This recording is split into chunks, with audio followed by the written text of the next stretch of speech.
Like a trusted turnout jacket you've had for years, Flex 7 outer shell fabric delivers a perfectly broken-in feel on the very first wear. Flexible, comfortable, and powered with the strength of Enforce technology, Flex 7 outer shell fabric is made to move. To learn more, visit tencatafabrics.com/flex7. Flex 7, powered by Enforce technology, only from TenCate Protective Fabrics. This episode of Fire Engineering Podcast is sponsored by LogRX, providing real-time accountability of all your narcotics from cradle to grave. Coming soon, LogRX will also track medical supplies, equipment, PPE, and even vehicle checks. Learn a better way to track your narcotics at logrx.com. That's LOGRX.com.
Hey everybody, man, happy summer to you.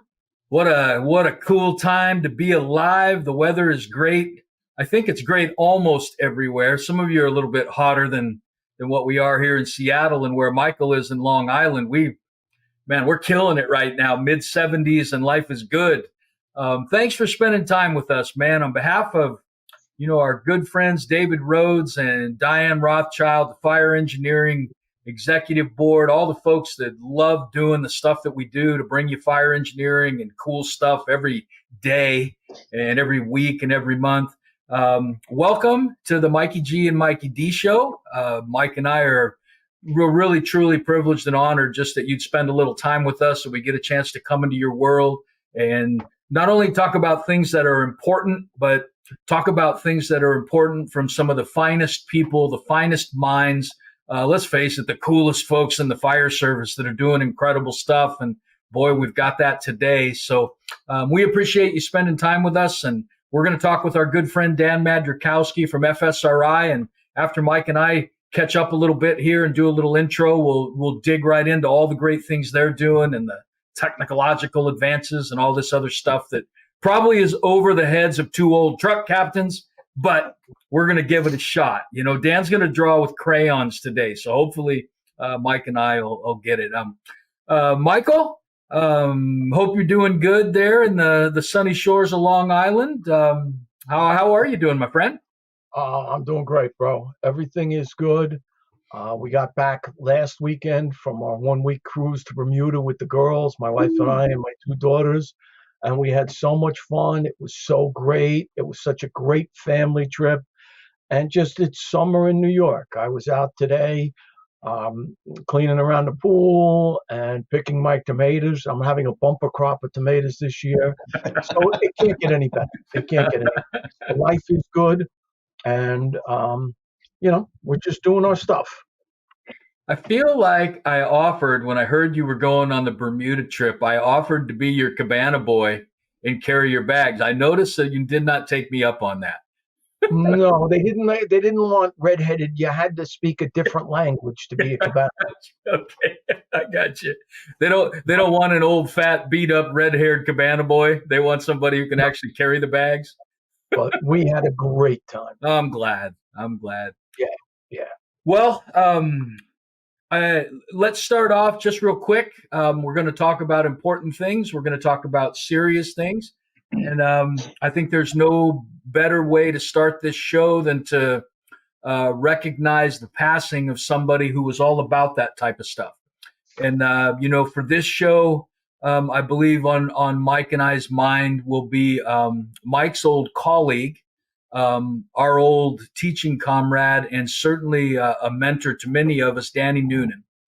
And I'll let Mike speak to Danny's impact. I can tell you on a personal level, Danny's one of the first people that I spent money to actually go listen to in a fire class many moons ago, 30, I don't know, 30 some, maybe closer to 40 years ago. I don't know. Danny contributed to our book, Air Management in the Fire Service. He allowed us graciously to excerpt the Red Star of Death that he wrote, a piece from that on the implications of the PCBs and the toxins from the New York telephone fire, which is, this dramatic, impactful. It's actually, I don't think a horror novel could do justice to the horrors of the implications of the first arriving crews to that fire. And we now stand the benefits of it down the ages of being able to try not to replicate the things that those firefighters did not know about, and in doing their jobs, certainly paid the price for. And I can tell you that Danny was courageous and heroic and tenacious against strong headwinds, against, man, there's powerful people in the fights. There's powerful and there's influential and there's moneyed people that don't necessarily want to do the right things when it's going to impact their businesses or cost them money. And Danny stood up against those folks, and in a courageous and articulate way, I believe has impacted the fire service and will impact it for generations. So, Mike, on my part, again, I'm grateful to him for helping us with our air management message, and I'm grateful for the incredible things that he invested in my own career as a young firefighter. Well, I think you did a great thing there, Mike, and recognizing Danny and the Red Star of Death.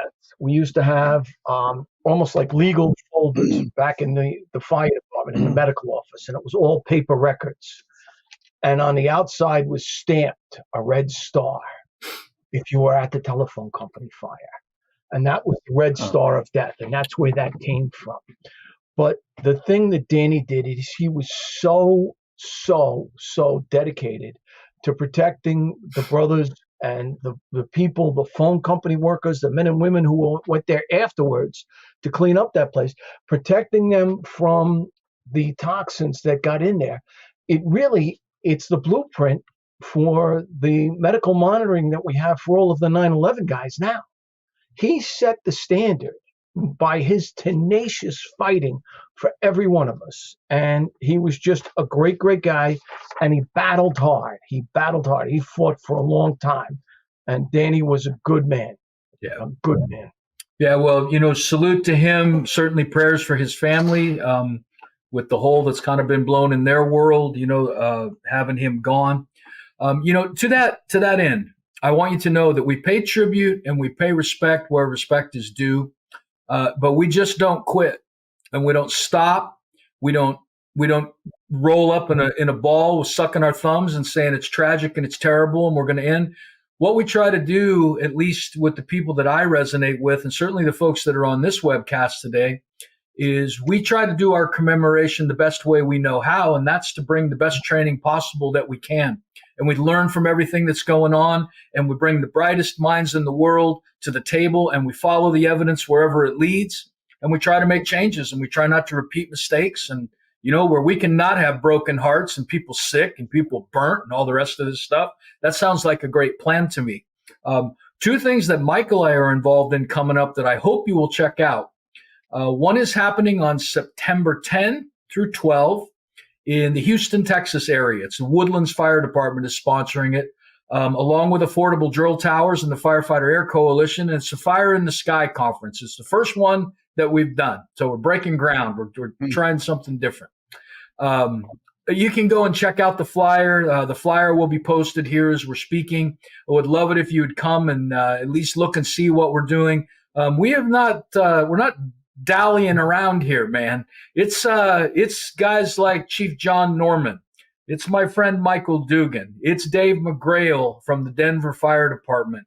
It's Daniel DeYear and Mo Davis and gang, a host of some of the finest, most experienced minds in the world talking about strategy and tactics related to low rise, mid rise, high rise, and big box structures.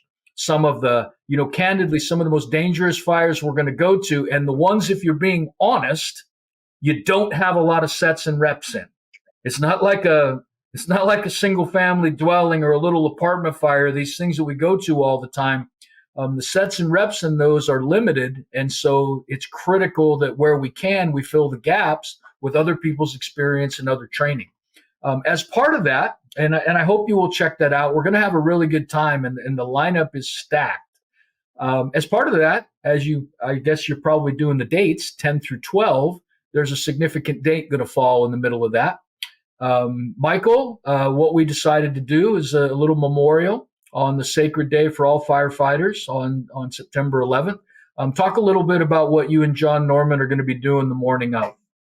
We're going to be doing a little bit of the morning of. We're going to be starting off with a moment of silence, of course, praying for all of the people who lost their lives on that day, not just the firemen, but firemen, police officers, EMS workers, and ordinary civilians just going about their day.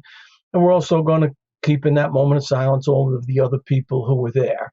But we're going to talk about the importance of training and how training and doing training on that day, I think it honors our brothers and sisters who have gone before us and honors their legacy, because we are training on that day so it cannot happen again.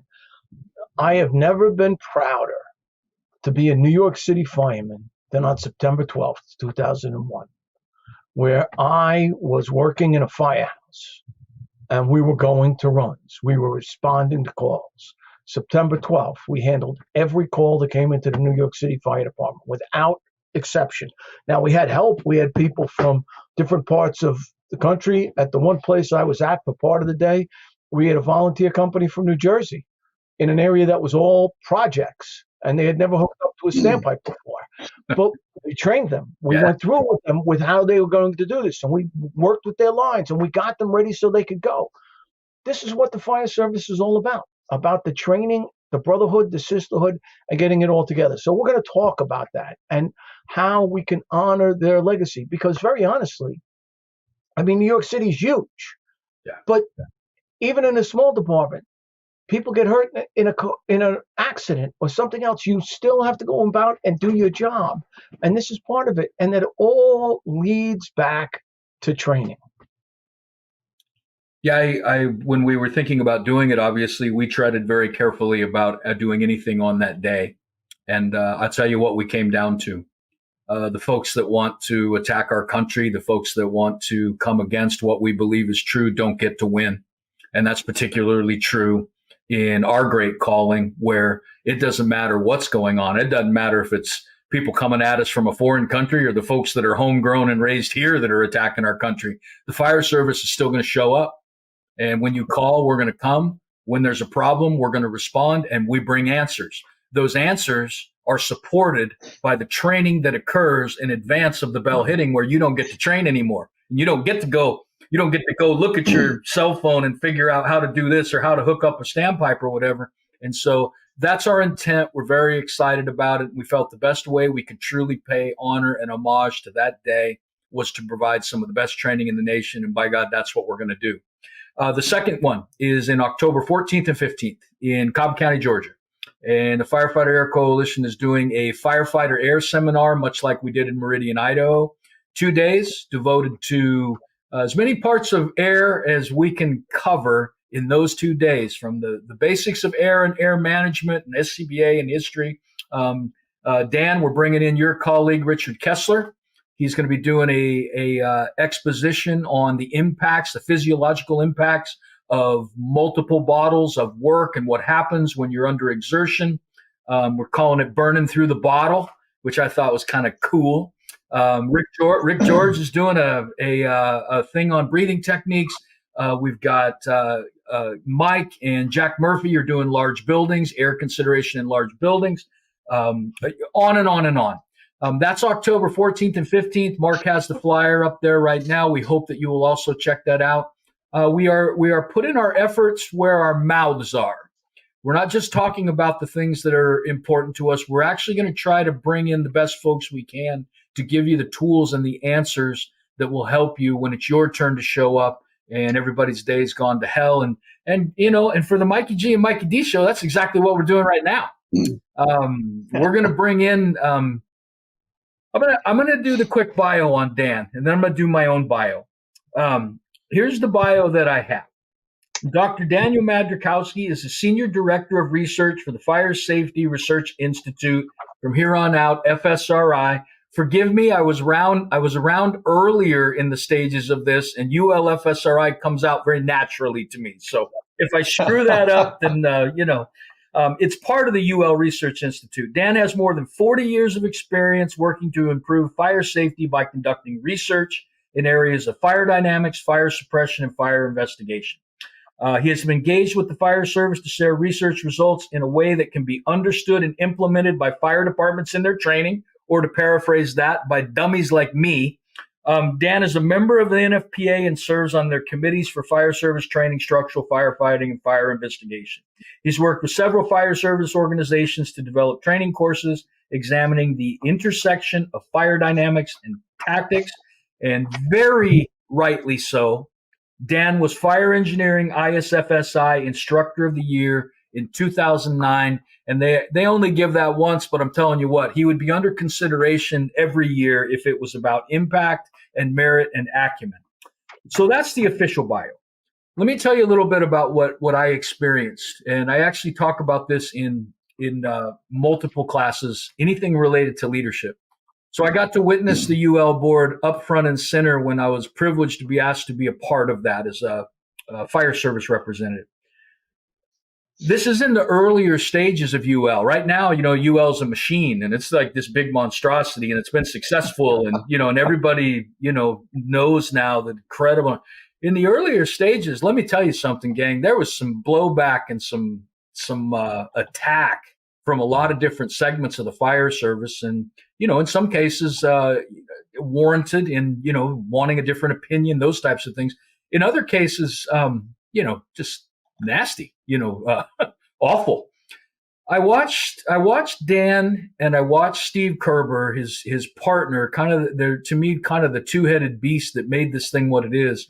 I got to watch as a fire service leader. I got to watch how they responded, and quite candidly, I learned a lot in that process. I tried to adopt some of the things that I saw them do. There are some things that were said, in fact, by people who are now like huge supporters of UL. There were comments that were made. There were attacks that were made. There was unfair allegations that were made that, quite candidly, I wouldn't have taken it. I mean, I would have punched back, and I would have punched back hard. And I actually probably was encouraging them to punch back hard from the board team. It was inspiring to watch credentialed leaders absorb the blows, respond professionally, even in spite of some attacks that were candidly unfair, continue to work to bring people onto the team, to bring their perspective onto the team. And I believe that not only with all the good work that was done, but it was that leadership example that they set with the initial stages of ULFSRI that allowed it to become what it has become today.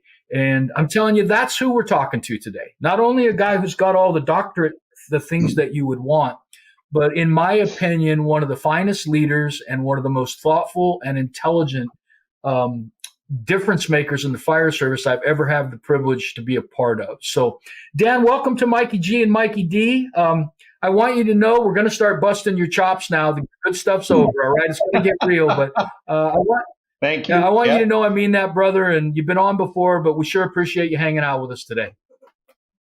Oh, my pleasure. Thanks for having me on. Well, tell us about FSRI. Man, so many things going on. One of the fundamental things about FSRI, and I think it ties in with what you were saying about how we responded to different input from the fire service, is that we're conducting research with the fire service. And in my previous capacity, I had experienced, working with the government, where basically we were doing things for you. And that's a very different thing of, okay, we did it, here it is, take it or leave it, this is what it is, as opposed to, we want to work with you because there's two parts here. One is the research and the physics and the laws of nature, but then the other part is, what is your experience?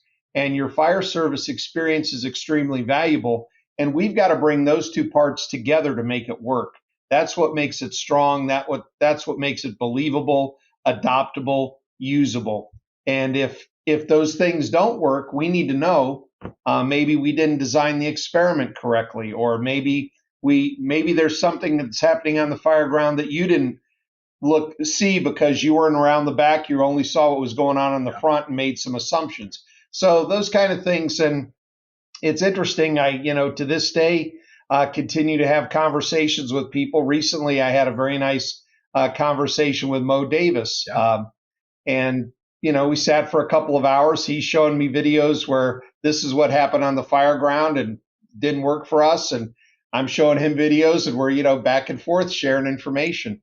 And many of the questions he had were questions that we had after the fire attack study, and that we incorporated into the coordinated fire attack study in the acquired structures. And so I had some answers for him, and it was a really good back and forth.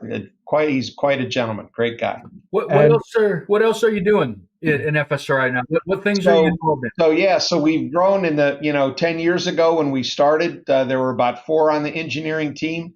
Now there's 43 on the engineering team, and we have about 20 people on our training, education, and amplification team to sort of take our research results and turn them into online training or quick videos or whatever it takes to help people get across.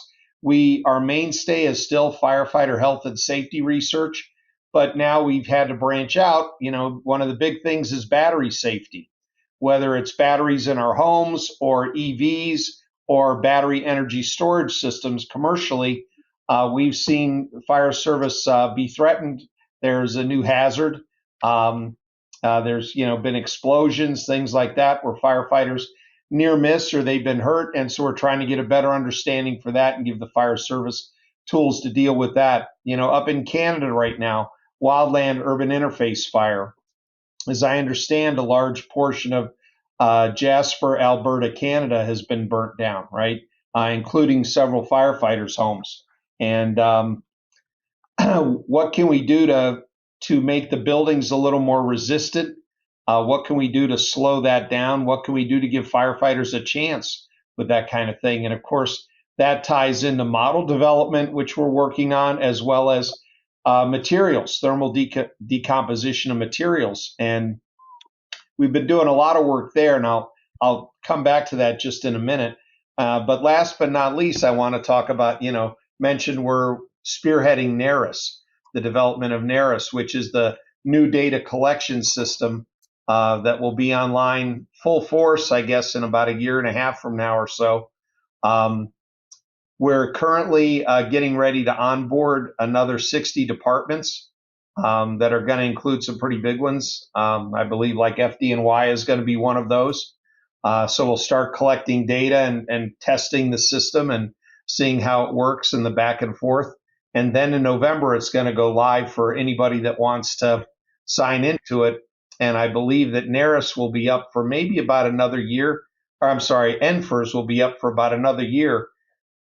And then that's going to come down. So there's about a year or so of period for people to get a chance to jump on board and start using the new system. The system is being designed so that if you're a small fire department and all you have is your cell phone, you can enter data into the system. If you're a medium department and you have some sort of records management system that you work with, you can utilize that. And if you're a big department and have a well-developed system, there'll still be a link in for you as well. So it's going to be near real time in that under the current system, as fire departments would put data into the system, they might not get the results from that data back for 2 years. right? It's got to go through the state, then go through the federal government. Now what they'll be able to see is they'll have a dashboard, and they'll be able to see what they did last week. And, so the data will be more useful to them. And I think once you see that and you have that usability, I think the company officer that at 2 a.m.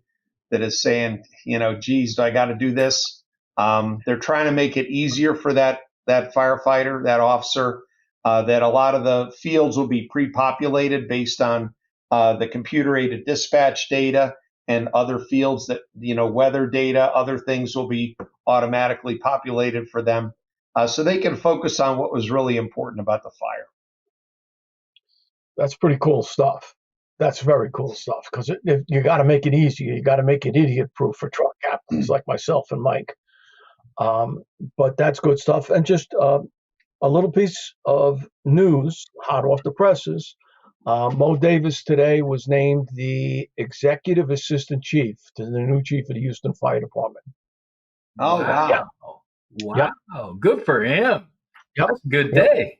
Good day. Yeah. So, Dan, I know you're doing a significant amount of work in areas involving building materials and newer types of building materials. Okay. What are some of the current ones of interest or concern?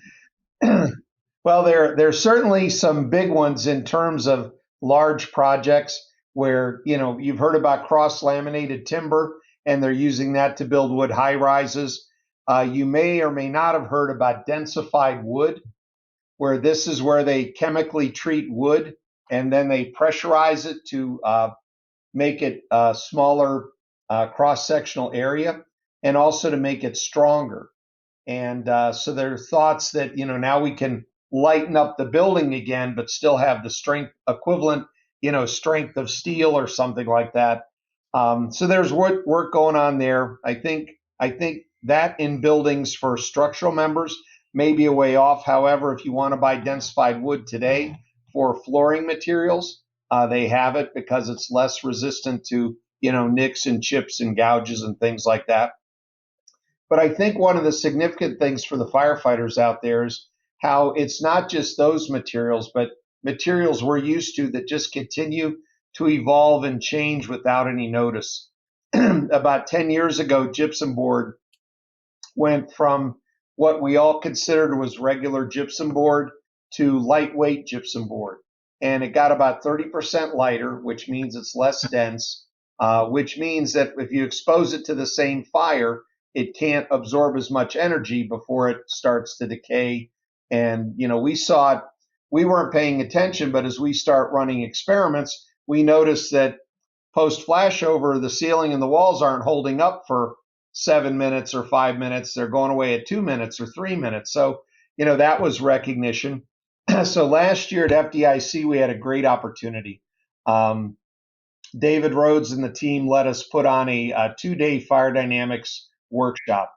And as part of that, working with the Indianapolis Fire Department at their training academy, they let us build a couple of structures out there, a flashover cell, and then we built a structure that was about 40 feet by, 20 feet or thereabout. It was 3 rooms and a hallway and a wood deck.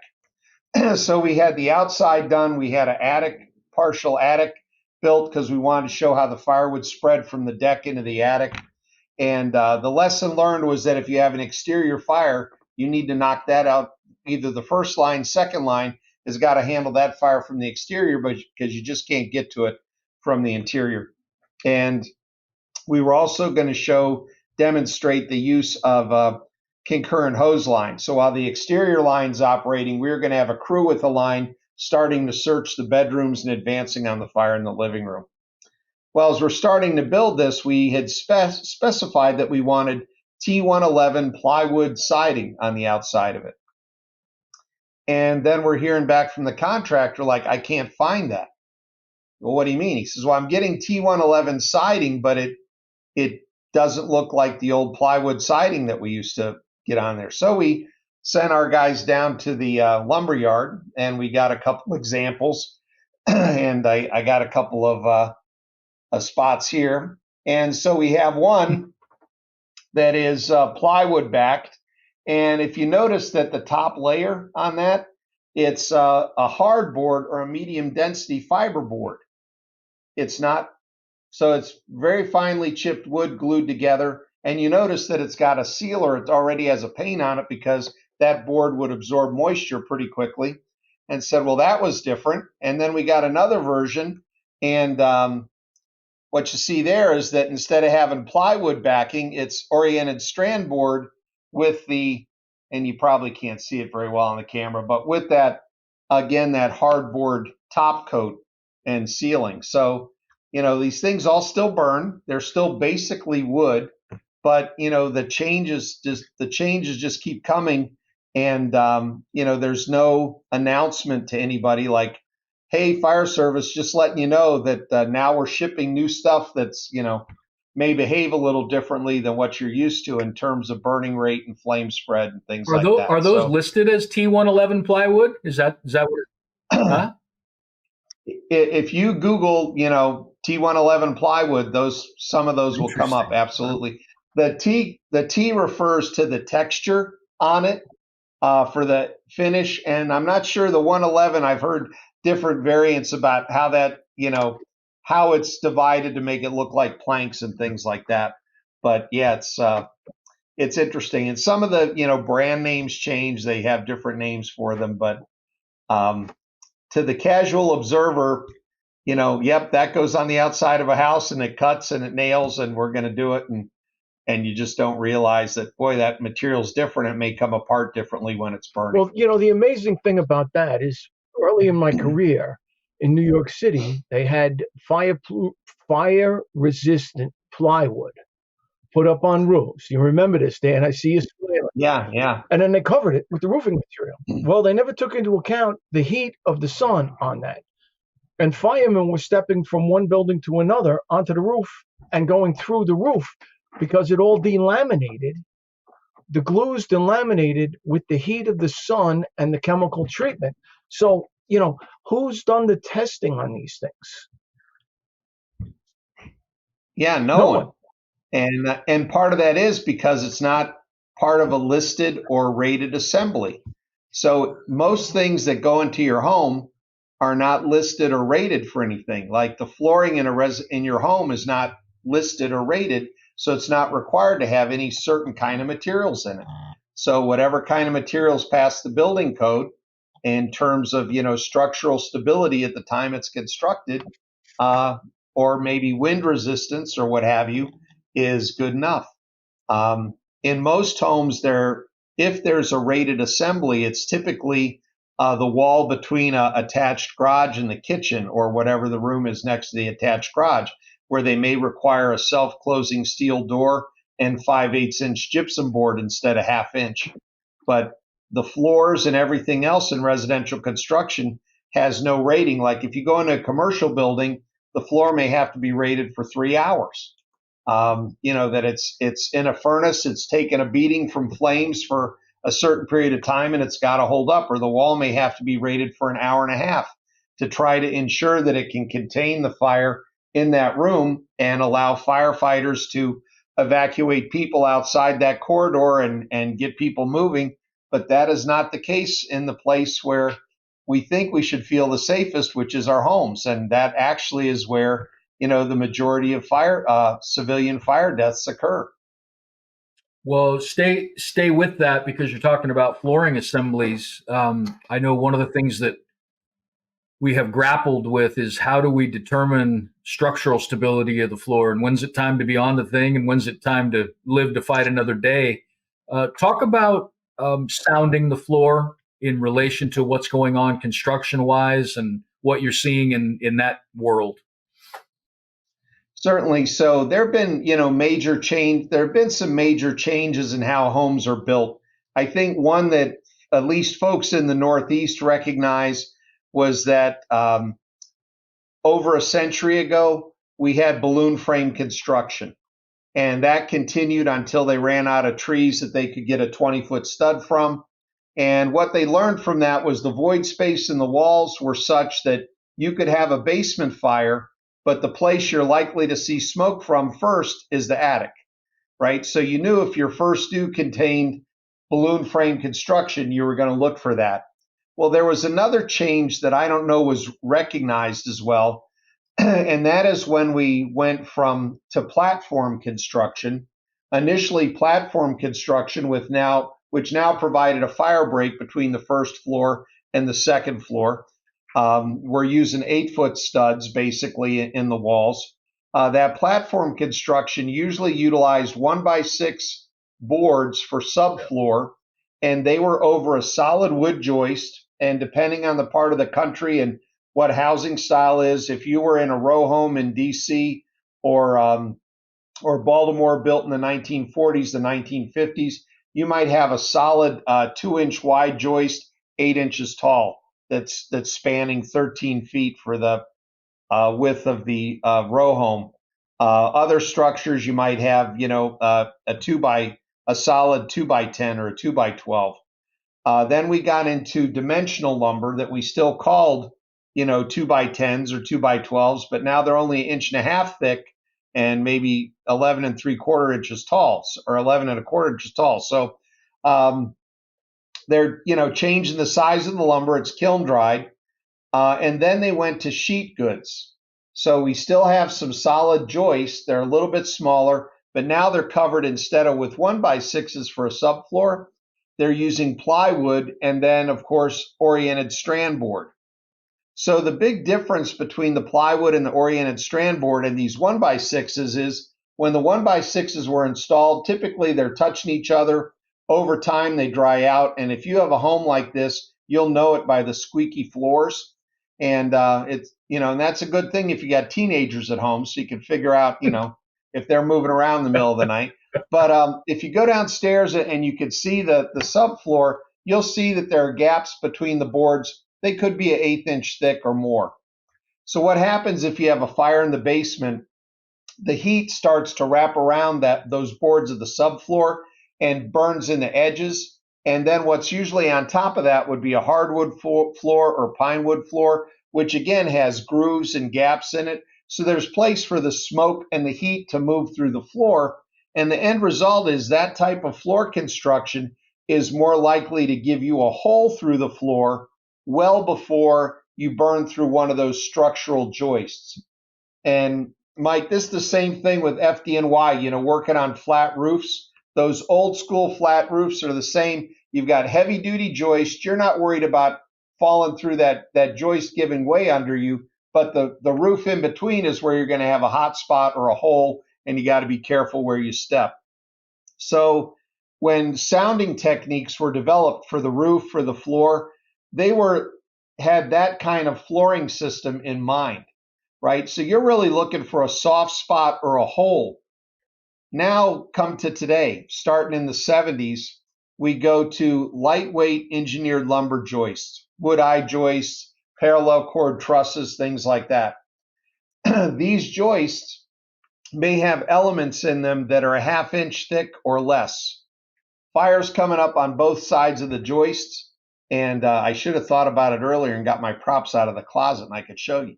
But basically, it's gonna burn the joist away well before it burns through the 1.5 inches of subfloor and hardwood floor above it, or subfloor and carpeting or what have you. And so this becomes more of a trap now, because as you're sounding the floor, you're hitting that oriented strand board sheet of lumber that's tongue and groove, and it sounds solid. But then when you and your fellow firefighters load the floor, the structural integrity of what's holding it up is gone. And now you kind of lose that floor wall to wall and folks go in the basement. So that's why sounding is unreliable with the lightweight construction technology. Similarly, for thermal imaging, you might see some contrast, but you can't rely on the temperature measurement on the thermal imager. So if you're at the threshold and you look down at the floor and you can see dark lines and white spots, right? The dark lines being where the joists are, that basically is your first indicator. Just stop, right? Hold up and make sure that somebody did the 360, because what our experiments have shown us is your thermal imager could be showing you 100 degrees on top of that carpeted floor, and it's 1,300 degrees on the other side of that subfloor, right? And the joists are burned away already, and it's just waiting. There have been many firefighters that have been fortunate with the spongy floor that basically, due to the great job that the wall-to-wall carpeting guy did, that kind of acted like a trampoline just long enough for them to get on and get off before things burnt through. So, wood is a great insulator. So when you've got these solid sheets of wood that are tongue and groove, they are doing their best. And you've probably seen it on the fire scene after one of those floor collapses where the top of the OSB is virgin, brand new, unburnt. And then you look under it, maybe 1/8 of an inch has been burnt through, where the lightweight joist is gone. Yeah. Yeah.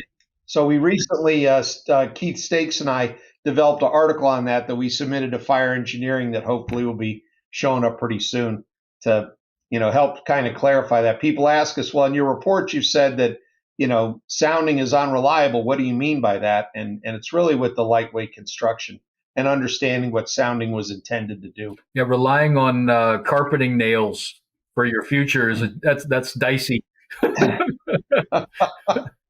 We piss and moan about gusset plates and things like that. Carpeting nails are a way more diminished thing than that. So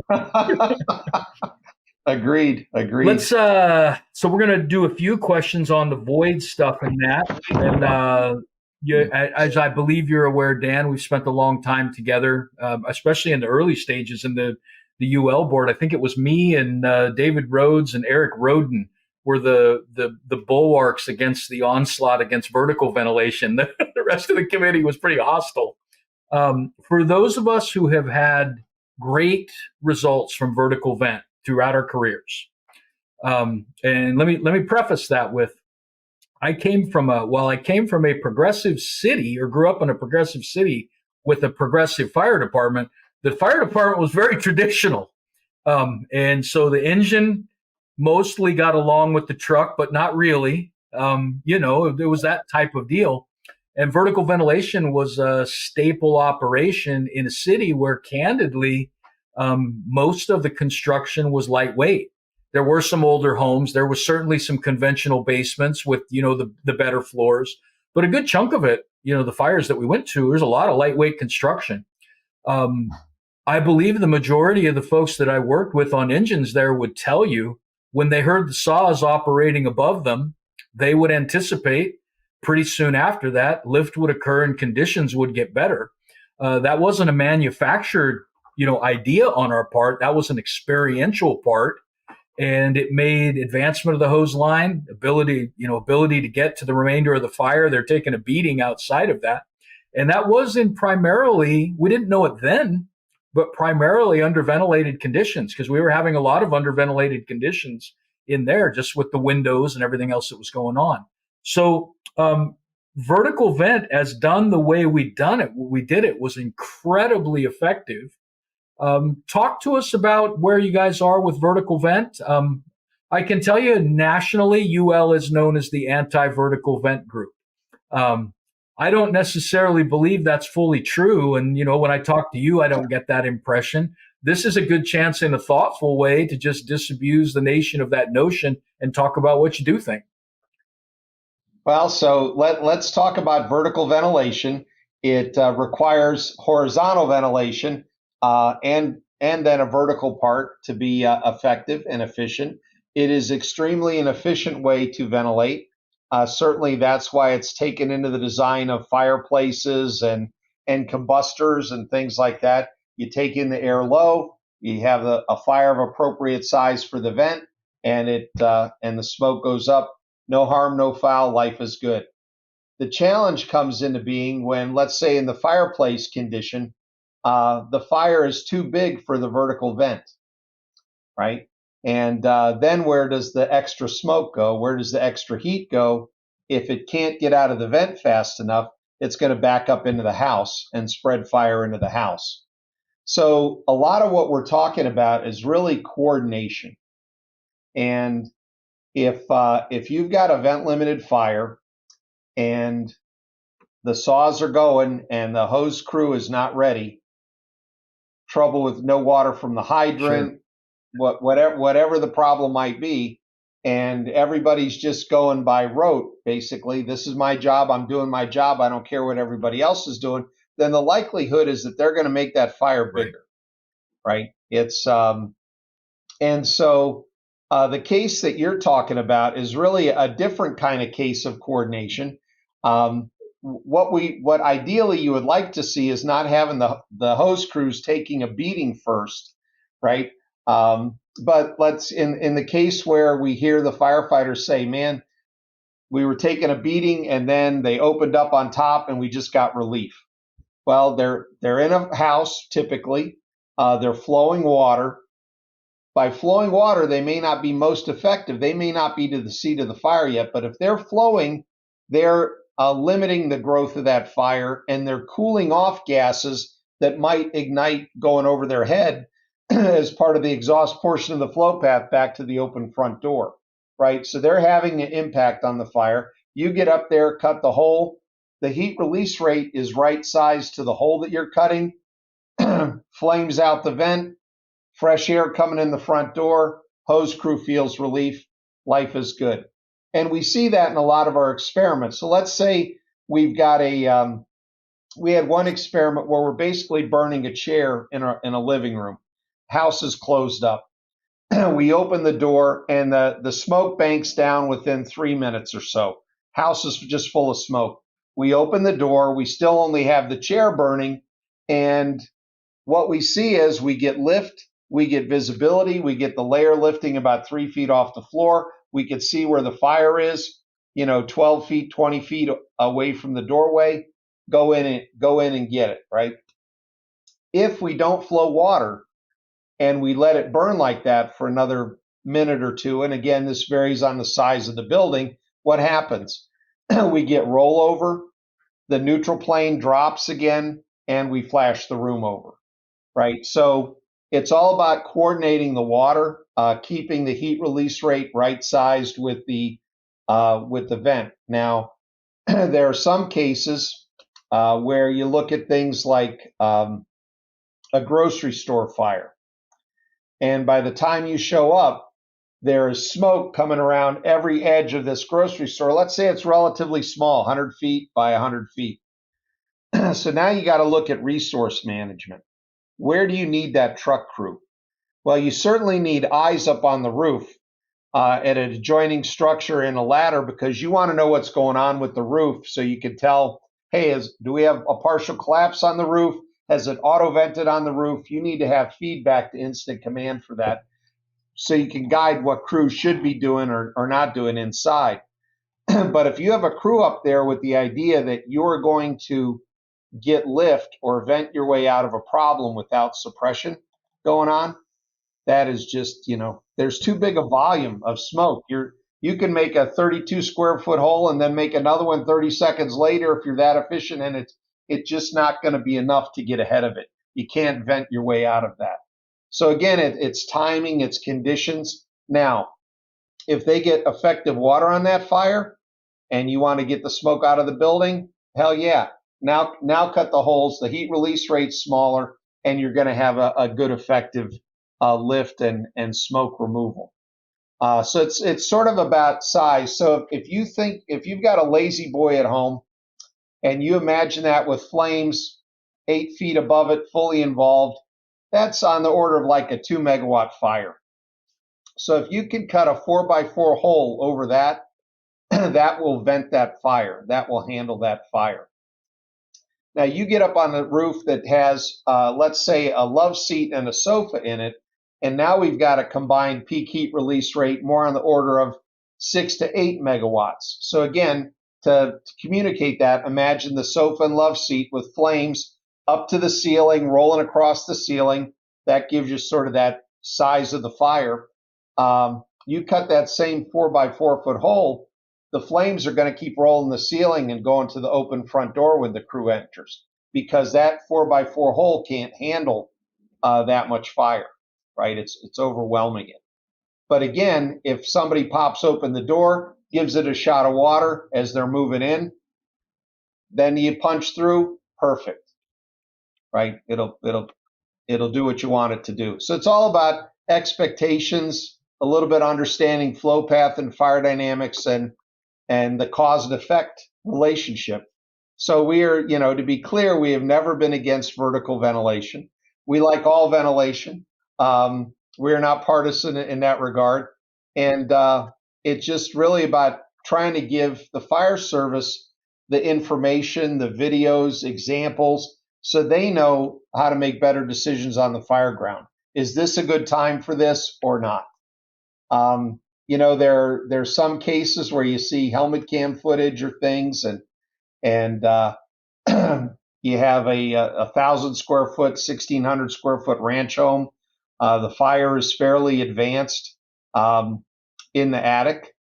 It's pushing out the gable ends. It's pushing against the wind. You got crews getting up on the roof, and they're saying, "This is spongy. Be careful." And you see where it's already auto venting through another part of the roof. That's not the time to stay up there and keep cutting. Right.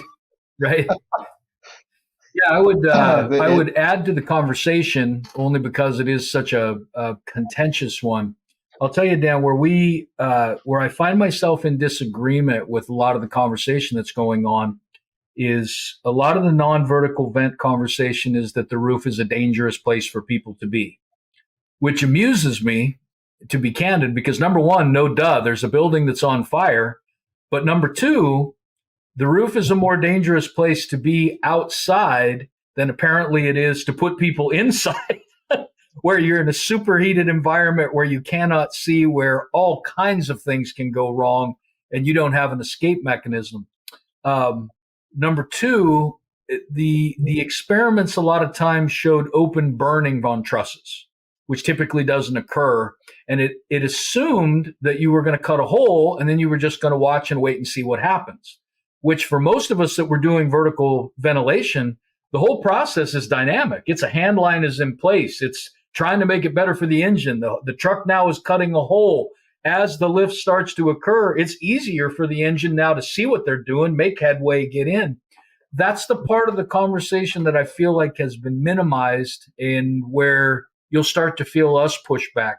I'm a follow the evidence where it leads kind of guy, because that's the only way we win, right? And the bad side of doing things wrong in our industry is horrific for us, both for the citizens, but for us as firefighters. That's why wherever I can, coloring inside the edges of this conversation is important. And I want people to say what they think, and then I want them to back it up. Sure. And I think one thing you'll notice in the data from our experiments is that every time we do a vertical vent or another vent, perhaps, there's kind of a sweet spot right there where the temperatures continue to. So the temperatures have started to go down already because it's a vent limited fire. It can't breathe. So it's getting excess fuel built up in there. The heat is dropping. The pressure is dropping a little bit. And so when you initially make that vent, there's a sweet spot. That's ideally the time that you're getting water flowing, getting crews moving in there, right? The temperature's going down. And if you can continue that trend and keep it going down, perfect. If the hose line's delayed or the water's not flowing, that's when you start to see what could be a fairly rapid rebound. And that's the kind of thing we're trying to avoid. I think, part of it is just understanding. I think that in the fire service, I mean, I've seen videos, of their 8-foot flames coming out of one hole on a roof, and they cut a second hole, and that happens again. They cut a third hole, and it's still going on, and they're still up on the roof cutting. And I think that, and in some of these cases, then the roof collapses because the increased burning at the edge of the roof, and the firefighters get affected, or they got to scramble, one of the two. But what you're looking at there is the impact of the chemical reaction in the building. So I think sometimes there's a belief that if I've got this big building full of smoke, it's kind of like a bucket full of water. And now if we have a bucket full of water and we make one hole in it, the water's going to drain out of the bucket at a certain rate. But if we make more holes or bigger holes, that bucket is going to empty faster. And that's not how the fire works. right? So if you vent it and increase this flow path of fresh air coming in and the hot gases going out, you're actually increasing the heat release rate, the combustion process in there. So that's making more mass, more combustion products, more heat.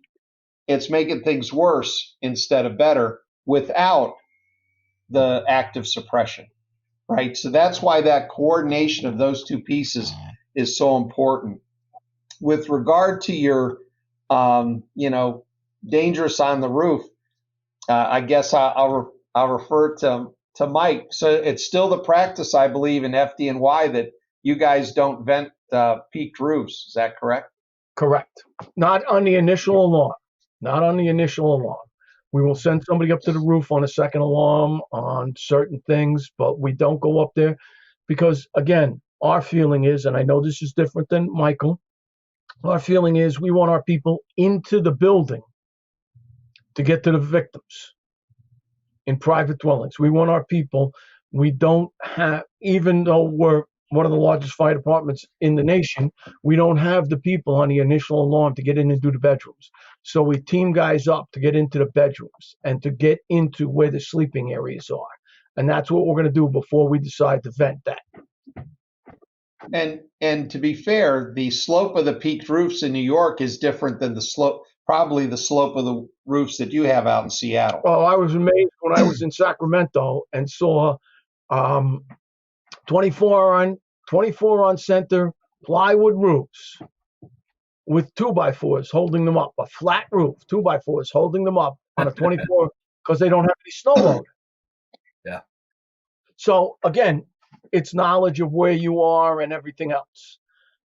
And it's so important. Also, in that last talk, we talked a little bit about some phenomenon.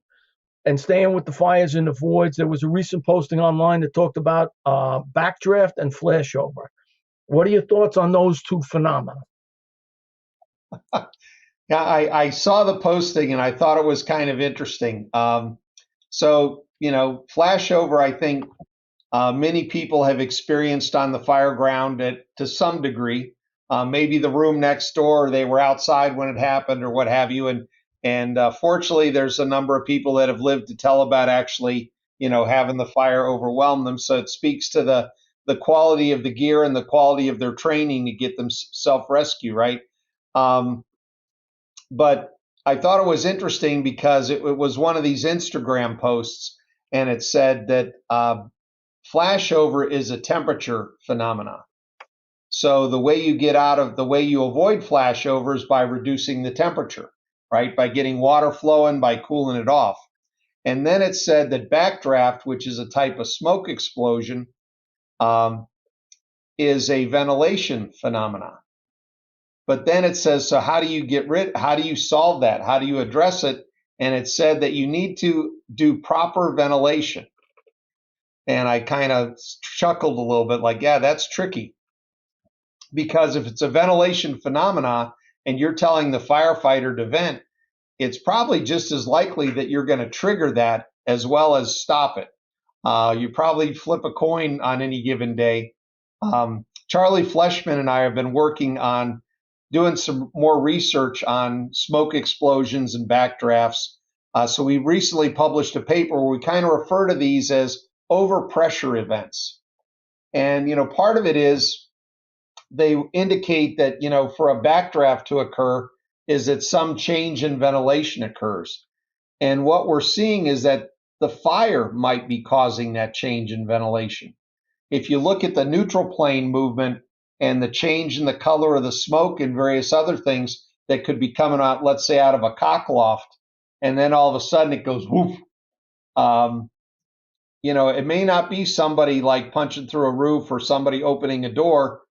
That could also do it, don't get me wrong, but it could just be how the fire's in a confined void space, relatively confined void space, how the fire is changing that ventilation itself through the burning, and then it gets to a sweet spot where it goes. So there's a lot more to learn, certainly. We feel if we can start to be able to repeat these phenomena, then we can understand what's causing what the trigger event is better. Then we can help the fire service understand ways of stopping it. but I just thought it was interesting that says, yeah, this is a ventilation phenomenon. And so the way you stop it is proper ventilation. Like, oh, that's tricky. Yeah, we joked about it on the truck. If we showed up first and the building was huffing in an obvious backdraft, let's grab some rocks. We ain't going to be in there. We're not going in that darn thing. We're not going on top of it. We're not going in it. So put the stick through a window or grab some rocks. Talk a little bit about the EV world. I know that's a whole show, but if you would, just a few things on where we are, what you're seeing in the EV world right now. Sure, a couple of things. Well, there's a lot of myths out there. So there's the myth out there that the size of an EV car burning, the size of the fire, the heat release rate is significantly larger than that of an internal combustion vehicle burning. So we've done a couple of similar vehicles that are by the same manufacturer, and they come as a full EV or they come as an internal combustion engine vehicle. And the bottom line is, once the gas tank goes, that's a big increase in energy, much bigger than you're getting when the battery's burning. So that's really not the situation. There's myths that the flame temperature of a burning battery is 3 times higher than the flame temperature from an internal combustion engine car. Again, that's just nonsense. What controls the flame temperature is really how much oxygen can burn at a given period of time. So given we have about 21% oxygen in the air, that limits the flame temperature to a certain degree. If we want the flame temperature to get higher, as you know, with the oxyacetylene welding torch, what do? We want to melt metal, we got to add more oxygen to it. So there's some, I don't know where those things get started. And, buyer beware. Anytime there's a new challenge, folks are out there trying to convince the fire service that they have a magic suppression solution or a magic tool or some of these things. Well, with lithium-ion batteries, if you want to set one off, you short it. And the way you could short it is by driving a nail into it or a staple into a side of a small battery cell, and you'll get it to spark and burst into flames and do all kind of interesting things. So I really caution the fire service when they're looking at anything that's going to cut into a battery module or anything like that to, please think about that a couple of times. So what's the good news? What are we seeing? So if you roll up on a car fire on the highway, and you've got flames, the passenger compartment's going, or you got flames from under the hood or what have you, your ability to quickly determine whether that's an EV or not is probably going to be limited unless it's a really distinctive looking vehicle. So the guidance is hose stream, straight stream, or solid stream. Use the reach of the stream. Be on air, mask up, get everybody masked up. Stay upwind if you can, and knock the bulk of the fire down. The bulk of the fire is going to be plastics, either plastics on the outside of the car, bumpers, hoods, fiberglass pieces for the roof, or the plastics inside the car where effectively you've got 2 sofas, in terms of polyurethane foam and all that kind of thing in there. Knock that down. Why do you want to use the reach of the stream? Well, we're still doing research on what kind of contamination is coming off these fires. And maybe more importantly, every car today seems to have, 8 dozen airbags. So we've been burning cars. We have the cars fully engulfed for 5 minutes, and yet we're still getting airbag explosions. So that's not the time when you want a firefighter up close and personal to the passenger window when something like that might go off, or one of the struts lets go or something like that. When you'll be able to knock that plastics fire down with your hose stream, 150 gallons a minute, let's say, probably in 30 seconds, 2 minutes max. And then stop and see what you got. Now you could see, hey, do I have some flames that are coming from under the rear wheel well? Do I have flames that are coming out from where the cooling ports might be for the battery pack? And how big are they? Our experience so far is those are relatively small. compared to having all the plastics burning. So it's not a fire that on its own is going to threaten a parking garage or a tunnel. When you get it knocked down to that point, that gives you some options, right? If you could get hooks on it and a tow truck, you can move it if you need to, drag it if you need to drag it out of a residential garage. If you're in a place where it's in a parking lot, it's on the side of a road, there's not a lot of exposures. If you let it burn, likely it's going to burn out in about 20 to 30 minutes. And the nice thing about letting it burn out is you don't have to worry about stranded energy. You don't have to worry about it reigniting while it's on the tow truck and things like that. If you have a situation where it's not really burning and it's smoking, that gets a little different. Now you're looking at, well, maybe a blanket to wrap it up and contain it. Try to cool it off. Some of these under the vehicle nozzles to try to cool the battery plate off. They should flow like 50 to 70 gallons a minute. If you're flowing 150 gallons a minute, 225 gallons a minute, whatever it is on that battery plate under the car, you're really just wasting water because not enough of that hose stream is actually contacting the plate to conduct heat out of it. So again, these lower flow nozzles are a better way to go, certainly. So in November, we're going to be burning 6 more vehicles at our lab in Northbrook. And the total focus of that is what we've been doing to date. We've done one suppression to take a look at it.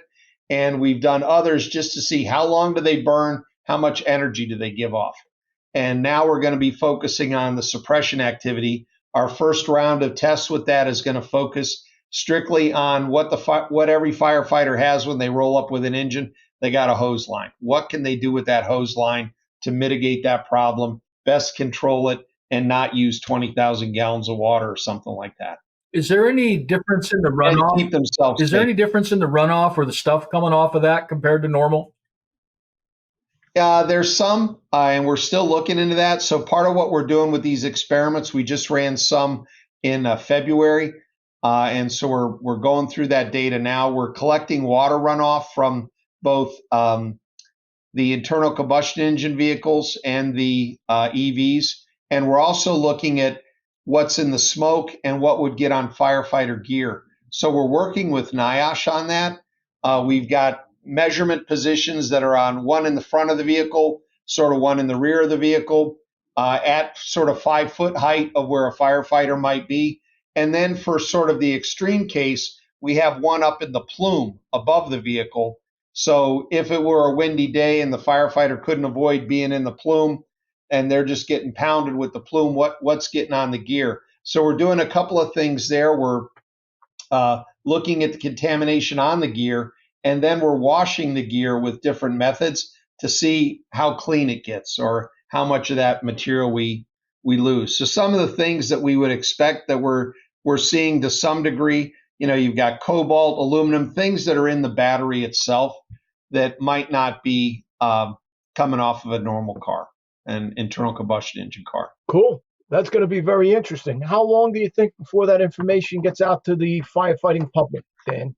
And I don't want to pigeonhole you, but just, Oh, no, we are trying to move it as quick as possible. So as you know, we have a tech panel for the EVs as well. So we'll have firefighters there.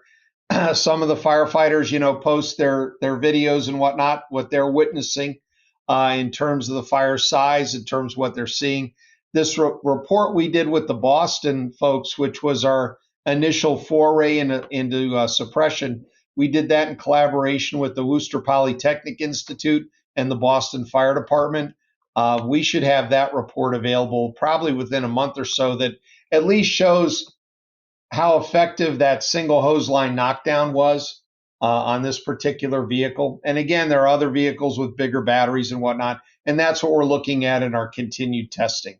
So we have some vehicles that have the biggest batteries, some vehicles that have smaller batteries. The different manufacturers encase the batteries differently. Some are glued together as sort of a solid pack with foam around them. Others are pouch batteries that are actually in stainless steel boxes. So we're looking at a wide variety of things and trying to come up with some easy common threads for the fire service to deal with when they run on these. And again, just to be clear, in terms of numbers, percentages of vehicles on the road, the frequency of the EV fire is still lower than it is for the internal combustion engine. So we don't need the scare tactic of, oh, geez, every one of these is going to blow up. And it's different if it's in an accident as well. So there's a lot of different things to be addressed, and we're working through that as quick as we can. That's cool. Thank you. Thank you for answering my question. Now I have another one for you. In your recent experiments, and this is a great question, what has surprised you the most? Just so you know, Dan, I wrote that. That's what you. And it's a great question. Great question. I don't know if it's out of all the experiments I've ever done. There was one in Chicago in a townhouse where we started a fire in the living room, and we had the upstairs bedroom window open. And the fire in the living room developed, and we're seeing smoke push around the first floor door, coming down about halfway. Smoke is pushing, it's pulsing, and we've got a stream of black smoke just pouring out of the upstairs bedroom window. It's going about 12 miles an hour. I think it's about 400 degrees Fahrenheit. And then while I'm standing there watching it, it stopped. No smoke coming out of that upstairs window. No more smoke pushing around the downstairs door. And in fact, the pressure, if you were looking at the cameras on the inside, the basement door wasn't latched very well. And so the basement door swings open in front of our camera. And the reason is that the pressure on the fire floor had dropped. The gases cooled, they contracted, the pressure dropped. The atmospheric pressure outside is now higher than the pressure in the house. And so we went from a 12 mile an hour exhaust to a 4 mile an hour intake into that upstairs window. So nothing showing. And the pressure in the basement was higher than the pressure on the first floor, which is why the basement door forced open. And that was really something to like, holy mackerel, like this contraction and this change in pressure, even though it's relatively small, is so impactful with regard to what you see on the fire ground.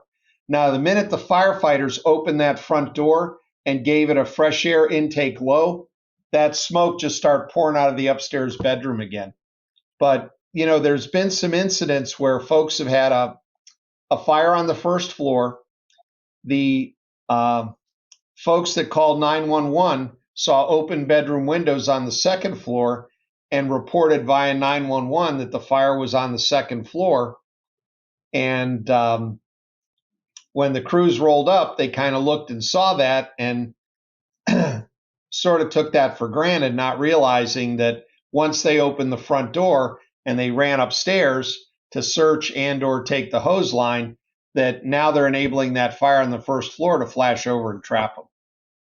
So it's, again, it's timing. It's, how things can change really quick with event limited fire. One of my favorite stories for me personally, it was a major mess up, but I own it very well, was we went to a fire on a corner building, and the door was around the avenue on the back side, and opened the door and there was fire right at the door, and the fourth floor window was pumping heavy black smoke. And I looked at the chief and I'm like, transmit a second alarm. We got to have a second alarm here. This is, look at all this. This is crazy. And it was at a time in Brooklyn where they were torching off staircases to get people out of buildings. And we go in there, we knock the fire down with a can, with 2.5 gallons of water. It was the recycled material inside the staircase because it was going out that morning. And they put the plastic soda bottles. That's all it was plastic soda bottles. Well, the guy up on the fourth floor was in the bathroom, heard the commotion, went out with his towel on, opened up the door and saw the smoke in the hallway and ran back into the bathroom and barricaded himself in there. And the window to his, I transmitted a second alarm, but the fire was out by the time any second alarm unit ever even got close to the building. And, I got rode like a rented mule at that one. You can always turn them around, Michael. Oh, yeah. No, it was hysterical. Yeah, it's almost exhausting, Dan, trying to describe fire attack stuff when you go, there's so many things can happen on the interior. This window can let go. That door can burn through. Somebody can open this or close that or whatever. And then you've got a different, good Lord. So we talked about a lot of stuff. There's a lot of things that are in the gray area or experimenting's going on and that, but you've been at this for a long time. What's a few things that at the overwhelming amount of experimentation that has been done, a consistency has started to develop that you can say, these truths are pretty self-evident by the experiments that we've seen? What's a few things that you drive a stake in the ground and say, this I believe to be true? I know that, another program we have going is looking at near miss incidents. And again, that's where we can apply some of our research results after the fact, being armchair quarterbacks, right? To, hey, what happened on the fire ground? So the one thing that I want to point out is that there are a lot of good things that happen on the fire ground with a near miss incident, and that's why they're near miss. And so this is something you kind of open the show with about talking about training. I think the near miss incidents demonstrate, number one, that training is essential. Training is important. Training saves lives in terms of Mayday training, rapid intervention crew training. And then we have the parts that we need to work on a little bit. And so that is size up. I know many departments, they're following a SOP or a SOG, and they're not interacting necessarily. The truck's there, the engine's there, they're doing what they do. And in many cases, if you look at the older MOPs or SOGs or manuals of procedure, whatever your department calls them, they are very specific at building type. And this is what first engine's going to do, second engine's going to do, first truck's going to do based on building type. And they very rarely, back in the day, mentioned, where's the fire? Does it matter if the fire's on the roof? Does it matter if the fire's in the basement? Or might people do different things? And I think that's where we're going in the current world, I think, where there's some flexibility to give the first company officer some leeway to say, you know what, we need to change this up because as I'm rolling up and I'm giving my windshield report, I see something different. Right? I got three floors of fire in the rear of this building. So maybe we're going to get our units positioned the way they normally are, but maybe we need that rear engine to get water first and lead, right? Maybe that they got to start knocking down there so we can enable the search and everything else that's going to go on from the front. So I think size up and using that known information that you see on arrival to guide tactics is a big one. And then you talked about the unknowns, and I think some unknown things are assume you've got a vent-limited fire until you can prove otherwise and treat it that way. And also assume, unless you know otherwise or can prove otherwise, that you have lightweight construction. Because we know that lightweight construction, once the elements are exposed to fire, they can lose their structural integrity in anywhere from 2 to 5 minutes. So you don't have 20 minutes of safe operating time on the fire ground. You could already have elements that are damaged to the point where 1 or 2 people on them could cause a collapse. So I think if you kind of enter with that mindset, and the key thing we want firefighters to be is effective. Secretly, we may say we want to have them safe, right? But we know that firefighting is not a safe occupation. There's risk involved. So what you're trying to do is manage that risk and limit it the best you can. And, if you have a situation where and maybe you guys have experienced, well, not as truckies, maybe not, but maybe you have friends that have experienced, trying to push down steps where the smoke is just rolling up and beating you, right? And we know in scenarios where there's a low vent and the firefighters are trying to come into the high exhaust, they're in the exhaust portion of the flow path. they can be flowing a lot of water to try to protect themselves. They're still taking a beating, but that is not very efficient. So if there's an opportunity to get the water to fight the fire on plane with the fire at the same level, that's going to be the effective move. And, in the garden apartment study that we did, we, let a fire crew, like, well, let's see how far you can go. We're monitoring them, and we had some helmet damage and some SCBA damage and some red fingers and things, but, they flowed like 1,000 gallons of water and couldn't get where they needed to go. And in a comparable experiment where we started off with water low, less than 200 gallons of water pretty much puts the whole thing out. This is, flames extending up a balcony, up another floor and to the attic, and, hitting the fire in its heart. You're being very effective. You're knocking it out quickly with tank water. So I know that's not always an option, right? Maybe you can't get to that spot, but due to fences, due to a drop off, due to a flesh eating dog, I don't know. But, I think doing that size up and making that decision for every fire, because we know every fire is different, is going to be a big turning point for the fire service in the United States and elsewhere. You started to hint at it a little bit. I'll tell you, from being a participant for a long time in this stuff and an observer, for the past 3 or 4 years, and a more interested observer than a participant, I still feel like the signature accomplishment of the research has been flow path. That's usable, that you can actually use and translate. And I just would encourage everybody out there, the more you can become knowledgeable and be cognizant of the flow path, what it's doing to the extent you can.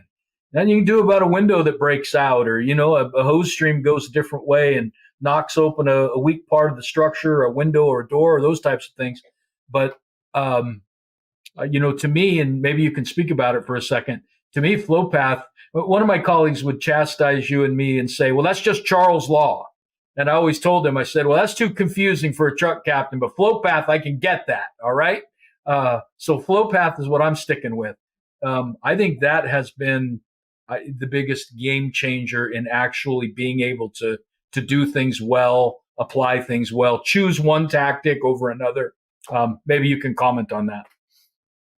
I mean, it's interesting. This past May was the 25th anniversary of the Cherry Road fire, where firefighter Matthews and firefighter Phillips were killed. And of course, Joe Morgan survived and gave us great insight as to what he heard, what he felt, what he did.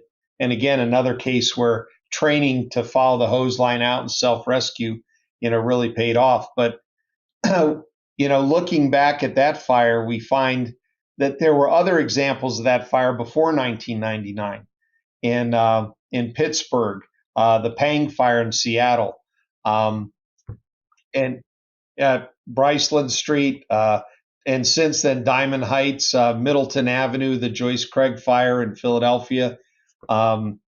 So, I know that FDNY had sort of a safety promotion in June where they were really focused on low intake, high exhaust fires and how to recognize them and how to deal with them. So that's still a big deal. It's still going on. So again, that size up to recognize that potential, because the trouble with that is that once it starts, it moves so fast. If you've got people in that exhaust portion of the flow path, it's moving at 20 miles an hour, and it's going from floor to floor if the ventilation will allow it, and people get hurt. Appreciate that. Well, this has been great. In closing up, I got to ask, what's on the horizon for FSRI, and also, how can our listeners get a hold of you? I mean, the new project that we have just getting started is multi-story structures. So we're currently building a 3-story row home, sort of traditional, like you might find in Philadelphia or Baltimore, DC. And then next to it, we're building a 3-story townhouse, open floor plan, garage on the first floor, that kind of thing, which is more of a current type of structure. So we'll be doing some modeling work with that to understand the flow. These houses are going to have HVAC systems in them, plumbing chases. We're trying to make them as realistic as we can. And then, of course, we'll be doing suppression tactics on them, as well as search and rescue studies. So that's pretty exciting.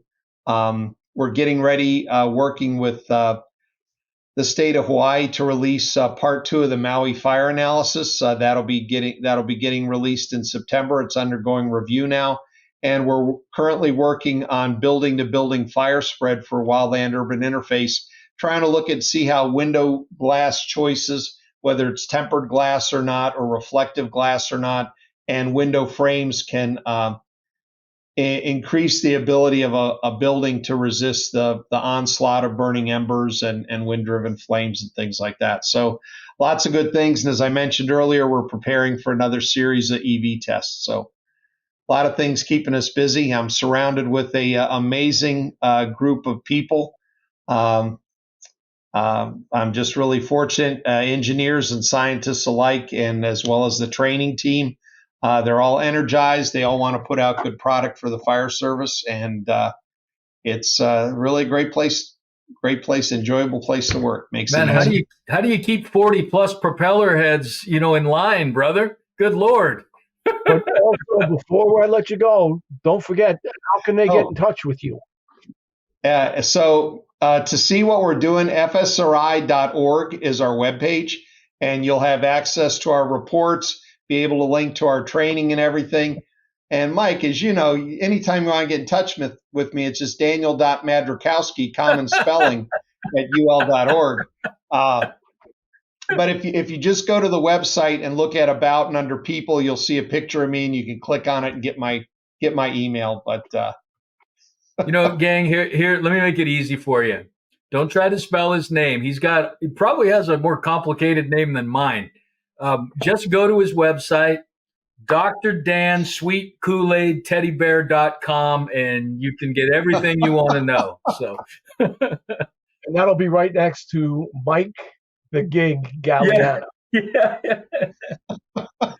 Hey, buddy, I know you're busy, so that you gave us a little bit of your precious time is really cool of you. Very thoughtful answers, as I would expect.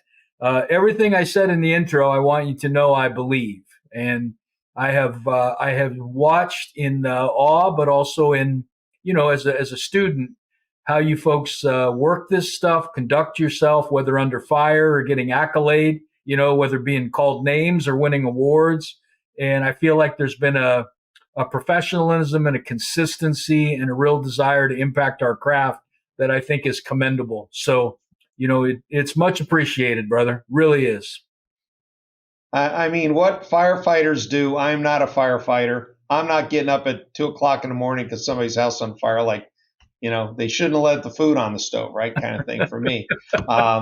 So I'm not that guy, but supporting your efforts, supporting people that are willing to go out and help others, and all the time, no matter what, regardless of what the issue is, whatever the call, anything we can do to support that and help you guys stay safe and be more effective at your job.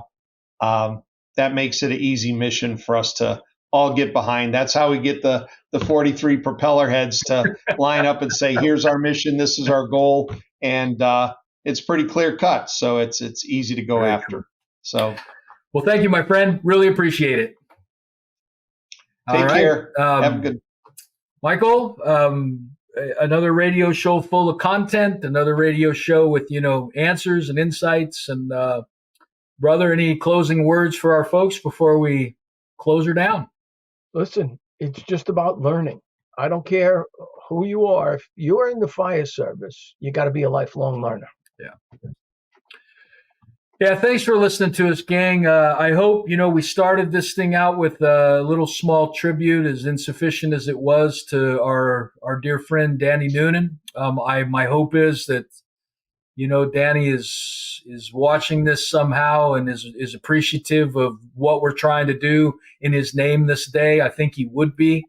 And I would just encourage you, who are, as Dan described, you're getting on fire trucks, you're going to fires, you're trying to figure out a way in the fire marshal's office to do fire prevention. You're in a training office. You want to be on the truck and you got put in the training division. And so you're doing training division stuff, or you're the chiefs and trying to lead a bunch of us opinionated folks who, going in 7 different directions. I would just encourage you that the craft matters, and the badge that we pinned on our chest matters, and it was fought for, it's paid for at a very dear price. And on Mike and I's, from the depths of our heart, we hope you will look out for each other, take care of each other, train to a standard of excellence that is befitting of this calling that we're all a part of.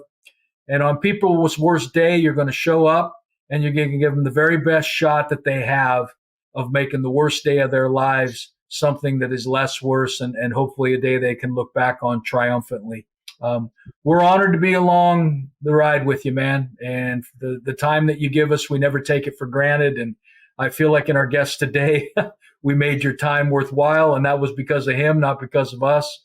So God bless, rock on, and we will see you again. I don't know, Mike, 6 weeks from now or 8 weeks from now. One more thing, just because I'm a man that believes. If anything I believe is true, Danny Noonan is sitting with Tommy Brennan, his brother from the telephone company fire, and he's got a seat at the bar that has been waiting for him. And he's sitting there having a cocktail with the boys, reminiscing. And I hope to God that is true. And that's where he is. There's a seat waiting for him. Yeah, just imagine that bar with Noonan and Brennan and Bruno. Ain't nobody getting a word in edgewise there, man. Woo! Talk about flow path. There's an updraft with the oxygen that's going up to that baby. So, yeah. Yep. Yeah, God bless everybody. Thanks for hanging out with us, and we'll catch you again on the next edition of the Mikey G and Mikey D Show. Thanks a lot.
Like a trusted turnout jacket you've had for years, Flex 7 outer shell fabric delivers a perfectly broken-in feel on the very first wear.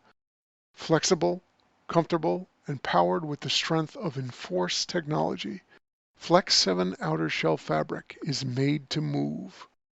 To learn more, visit tencatafabrics.com/flex7.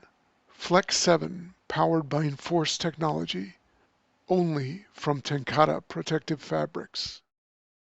This episode of Fire Engineering Podcast is sponsored by LogRX, providing real-time accountability of all your narcotics from cradle to grave. Coming soon, LogRX will also track medical supplies, equipment, PPE, and even vehicle checks. Learn a better way to track your narcotics at logrx.com. That's LOGRX.com.